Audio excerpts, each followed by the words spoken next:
Hey guys and gals, Never here from Drake Wing Gaming, and some of you on Twitter, the Gaming Drag. Today I'm coming back at you with a Let's Play episode of Minotaur Hotel. So yeah, let's go ahead and jump right back into it, shall we? Alarm chain, you were up, and let's go. Alright. After their conversation exhausted itself, they returned to silence, this time without a drop of the tension which had lingered between them just the day before. The two spent the following half hour without saying a word to each other, but not minding the company. They enjoy breakfast, get busy with basic chores, and greet other guests as the lounge fills up. The other guests whisper, a far cry that says from the bickering of the previous days. When Asterion walks into the lounge, he, like the other guests, cannot contain his surprise at seeing the two getting along.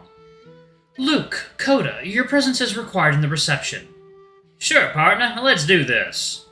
Indeed.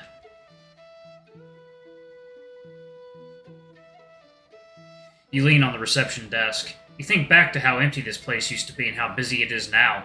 Today is going to be another stressful day, but one can hope by the end it will have been worth it. You don't have much time to reflect, however, since Asterion returns from the lounge much faster than you expected. To your surprise, Luke and Coda will walk in behind him, still distant from each other but not bickering. Well, it seems like everyone is here. So, today is our last chance to get the bottle. We're going to need to sacrifice the bundle we found yesterday somewhere in the valley. How much progress should we make, Asterion? Well, there's 3 spots that would need to be surveyed and 3 artifacts necessary. So far, we have 0 and 1, respectively. Thankfully, the internet issue is solved, but we can still put people in the R&D team to work on other stuff if you don't want to go explore the valley. I guess you two will want to stay separate. Nah, don't worry about that. We will do what is necessary to help, yes. Well, that's good news. Thanks, you two. So, that's the state of affairs. Now, it's... Ah, merde! I'm sorry. What the fuck? I love that. What the fuck? Sorry. I thought no one was going to be here for a while. Ismail awkwardly runs away towards the lounge, arms behind his back. So, anyway... You hear a banging noise coming from the lounge, followed by the sound of breaking glass and a shrill spree of cursing. It's just Ismail tripping, you assume. Back at the lounge there is the hearth, which is besides a few couches and raised from the ground floor by a step. Quite a few people have tripped on that step. You've had several complaints about it. You tried using the hotel's magic to relocate it somewhere with less traffic, but it seems to remain stuck where it is. If there's a contract in the way that makes its position in the hotel a fixed point in space, you have to discuss it with Asterion at some point. And that's when it hits you. You had pushed Argos to say something, give you an idea, that perhaps he shouldn't have. Oh. With that said, any of the Godmane shrines will do. And I really do mean it. You look to the lounge, at the fire burning in the hearth. Perhaps the solution to your problem has been staring you right in the face, and you didn't realize it. In fact, you think back to what Asterion mentioned 2 days ago, in regards to the basin in the bedrock of the labyrinth. Millennia ago, it was a shrine to the god Hermes, patron of trade and messengers. There are other such locations in this realm dedicated to specific gods. Perhaps you don't need to go all the way to the valley to make a worthy sacrifice.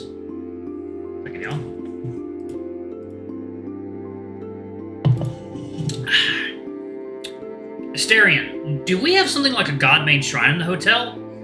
I'm afraid I don't know what you're talking about, Master. I mean, something like a shrine, but created by the gods themselves. I suppose they must be very old things dating back to when this place was created. Does that give you any idea? Yes, a few come to mind. The hearth in the lounge, as you know, is a shrine to the goddess Hestia. The basin in the bedrock is a shrine to Hermes. We have a shrine to Hades in one of the gardens as well. I used to keep it in good shape, although I haven't gotten to it yet. But why do you ask? When I pressed Argos for more information, he said he would accept a sacrifice at any God-made shrine. So yes, I don't think we need to make a big expedition to go sacrifice the bundle.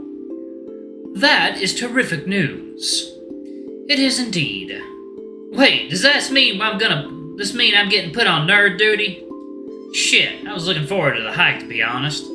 Well, we can still send people out to the valley to find other useful stuff, I suppose. So, Asterion, I will stay and make the sacrifice then. Maybe I shouldn't risk any encounters like yesterday's if it's not strictly necessary. So, I have 3 options then.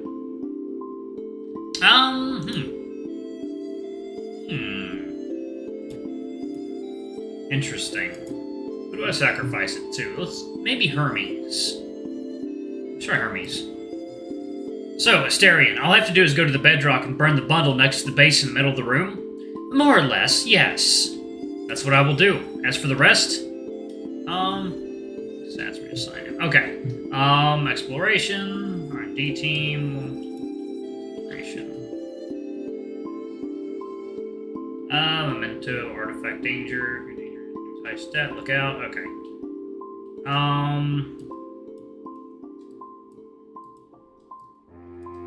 Asterion is unavailable. Alright? Alright, let's send these two out. Ha! Eesh. Danger. Danger, Luke, you're gonna get attacked by something. God, I hope not. Poor Luke. Alright. We'll finish.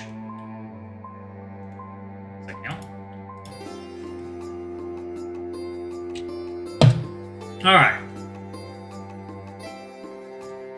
Confirm selection. Yes. Okay. Alright. Is everyone's role here clear? Very well. Let's get to it then. You wish Luke and Code a good look as they walk off toward the valley. You hold the bundle up in your hands with a wide smile. You once again manage to trick the snake.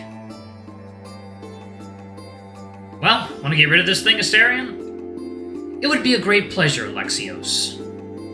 The Minotaur goes to the Master's quarters to collect something. Minutes later, he returns with his lyre. He looks at it, then to you for a second, and then hums to summon a door to the bedrock. You must close your eyes and allow yourself to be guided by Asterion, and so the two of you make your way to the basin. Asterion takes the utmost care to keep you from so much as grazing yourself on the purple rocks. The Minotaur does not want you to remain there for long. He begins the ritual as soon as possible by summoning and pouring wine into the basin. After cleaning his hand, he plays music. It is a mechanical affair, jumping from song to song without any pause to appreciate the moment. Excuse me. Hermes Psychopompos, let our communication be clear and exchanges fair. Let our prayer be heard and our insults forgotten. Let our games be good-natured and our works rewarded. The Minotaur holds the strings with his fingers, gets up, and places the dark lump on the basin. Without hesitation, he lights a fire, and in seconds it grows tall enough to almost touch the ceiling. You and Asterion return to the hotel the same way you came, with your eyes closed and the Minotaur holding your hand. Achievement: Punished Argos. Yeah, fuck you, bitch. You spend the rest of the day on your own, going through the usual routine. You spend some time manning reception, so go to the lounge for lunch and take an afternoon break in the Master's quarters. Eventually, the time comes to check in on both your teams. Let's check in on the R&D team. Oh, looks like no one is here. Your R&D team didn't make any progress. Let's check in on the exploration team. Your team found 3 raw materials. Oh, looks like you found something else. You encountered a tiny goatskin-bound notebook containing handwritten poetry. You can read it by opening the Files menu. Artifact. Nope. Mentos. Goatskin-bound notebook. Okay. A tiny notebook, a tad smaller than a human's hand. The same poem was written in its pages a dozen times, with diminutive variations over each version. At the end, there was one final scrawl, different from all the others. The handwriting is poor and cramped. Where it goes. A grain of sand has led my mind far back, wherever memory could choke my throat or blind my sight. I'm helpless before her. Too open a mind, too keen to recall, and trouble imprints eidetically there wherever it can. A hug can be held in mind, but blows leave tender bruises, scars, the ugliest scars of distrusting friends. Of ulterior suspicion, all based on offhand ribs, ignorant slights and jolts of other half forgot. If only I had not this stone-sure trap between my horns. I can't help but hate my position. Blessed, lone patriot of tense Nemesine. Chorus. What nonsense blind indulgence, whining, and it's all cemented in. What's light just froths and floats up over top, bottom stagnant and suffocating. Still, this caustic rot bears not a use. It raises none like yeast, nor delights like drunkenness. Why keep on? Just stop. This endeavor just escapes you. A thicker skin is necessary, but perhaps with fewer gatekeepers to track, who earn their self-esteem already, then more would get strength and grit and earnest self-sufficiency. It takes only one time. One rightly placed blow hobbles the balance. No strength is gained from craven expose and testing jabs when wounds are open, sore, and bleeding still. A coagulant or astringent tonic needed, not friction, bloodletting, bones reset and bound, toxic applied in therapeutic doses. The hope is hypertrophy, but not yet, but soon. What nonsense blind indulgence whining in a past that functions, lasts and grows more strong and elusive is. That's all that's simple here. But growth not stimmy tortures by, is raised by just as close as possible a source. A mother's madness inherited here. Just stop, this endeavor just escapes you. I know I offer precious little, but what little offered, precious is, I hope. It's like, water time. Alright, y'all, and we are back. Okay. You've encountered a tiny goatskin-bound notebook containing handwritten poetry. You can read it by opening the files in the menu. That's pretty cool. That's beautiful. The valley's shadows crawl up to the hotel's entrance. They extend from the hills and cliffs far ahead and from the shrubs and trees further down the slope. They mingle and mix together into a labyrinth of shadows, creeping and growing its way to your feet. If you could ride these tendrils of darkness, follow a branch's shade to that of the jutting rocks beside it, and hop to the great cliff's imposing shadow, you would find they are all connected.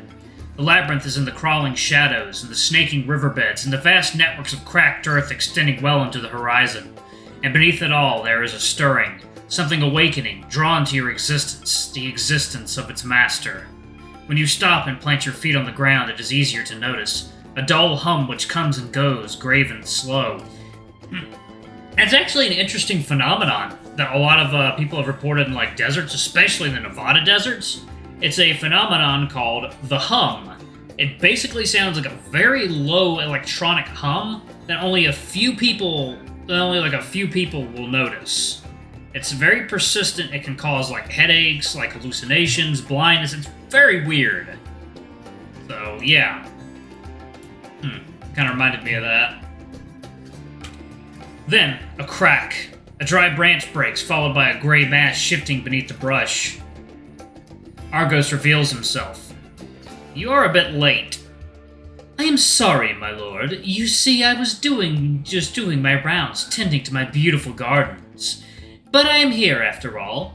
It's getting late, so how about we waste no time and get right down to business? Well, I am afraid I did not see anyone going up the plateau to make an offering. Tell me, my good lord, what happened? You have strength to spare, and there is a whole hotel brimming with people you could use for your goals. What made you fail in such a simple task?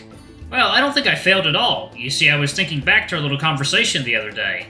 I recall you saying that any god-made shrine would do, is that not correct? That is correct. Any of the shrines would do, but oh, where could our fine lord be going with this? I fulfilled the mission, of course. It just so happens that I made the offering to another shrine, one inside the hotel. There is a room which houses a basin, which Asterion told me is an old shrine to Hermes. We burned the offering inside it. So, I fulfilled my part of the bargain, Argos. An offering to one of the god-made shrines, just as you instructed. Now, it's your turn. The snake slithers away while keeping his gaze locked on you. He scratches his head, first over the skin he wears as a cloak, then with both hands going under it. His tongue darts in and out of his mouth, culminating with him hunching over as if consumed by nausea. And when he looks to you again, he seems unfazed by what you just said, or perhaps even cheerful. He lets out a whimper. You have to strain your hearing to catch it, but he sways left and right until he slips further into a tittering, like a harp string sweetly plucked. All at once the strings snap. In a burst, Argos' laughter spreads down the sprawling valley and up the hotel's stairway. He rides out waves from a giggle leaking from his jaws to a backbiting, uproarious bellow, until he regains enough composure to muster a proper reaction. In the blink of an eye, he lunges at you, arms spread wide. You feel his tail coiling around you from behind just as he makes contact with you. You brace yourself to fight back for dear life and indeed get as far as throwing your fist back in preparation to punch him in the face. But something feels off. He's not constricting you. Argos is giving you a hug. Alright, y'all. I'm going to pause it right there. Thank you all so much for watching. Don't forget to like, comment, subscribe, ring that notification bell, and check out our Patreon if you can. It always helps. Before I go, I'm going to give a quick shout out to our lovely bronze tier patrons. Thank you all for all you do for the channel. We greatly appreciate your support. Thank you to our silver tier patron, Cade Silverman. Thank you for going a bit above and beyond. It's greatly appreciated. Anyway, if y'all want to get your names in the credits, get access to all of our not safe for work contents as little as $5. Alrighty, I love you all. I'll see you all in the next video. Bye-bye!